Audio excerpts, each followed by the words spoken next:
Yeah, so well, basically, I co-authored a book, The Kurds of Northern Syria. This is basically, I started with the research in 2016.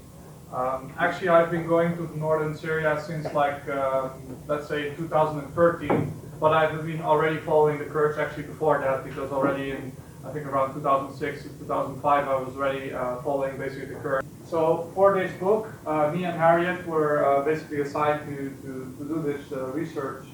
For the first time, I was basically in Syria in April 2016 until August 2016. There's so many, because like the area, there are Arabs, there are Christians, there are Turkmen, there are Yazidis, there are a lot of different ethnic groups living in this area. But the idea of the project was basically to focus on the Kurds of those 4 countries.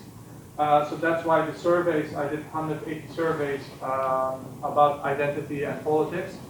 But what I explained is that in the beginning it started just like in Kurdish dominant areas, but then it slowly expanded into other areas. First of all, we have the Battle of Kobani, a very significant turning point.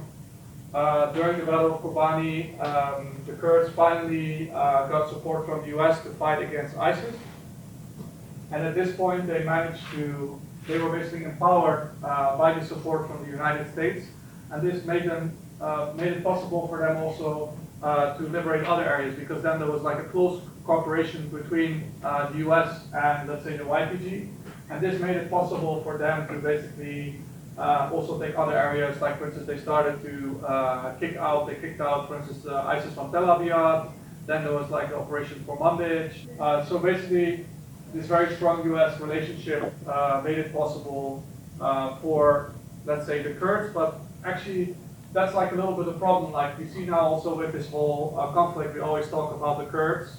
I mean, you can also talk about the Turks or about the Dutch. I mean, there are various Kurdish parties, but you always see that the media, they have to simplify it into the Kurds, because otherwise, like, you cannot explain to a general reader public that you have so many Kurdish parties or so many differences or all the geopolitical difficult understandings.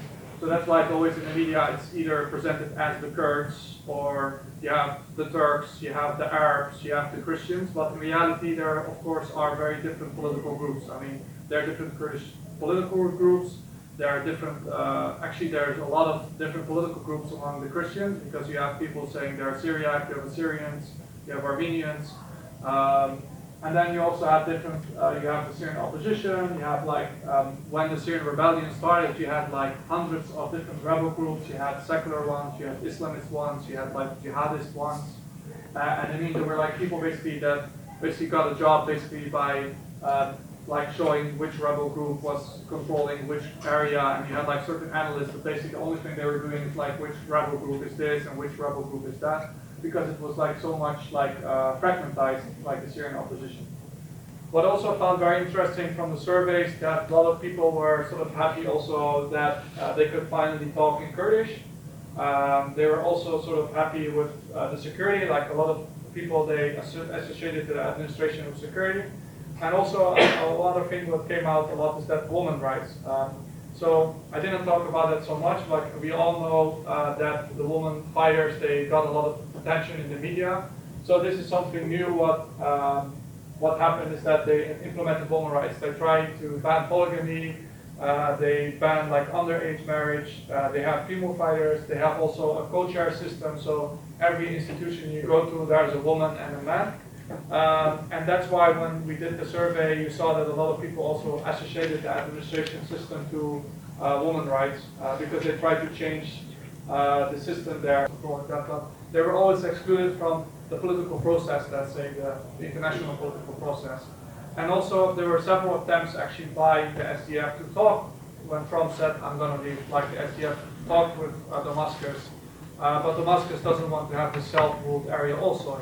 Damascus says we need to go back to the beginning as in the past, that basically all Syria is back under Syrian regime control. But the SDF is also saying that after so many thousands of civilians have been killed and bombarded, we cannot just go back to the status quo and you just have the Syrian regime and the Syrian intelligence and everybody gets arrested for either working with the Americans or with the opposition.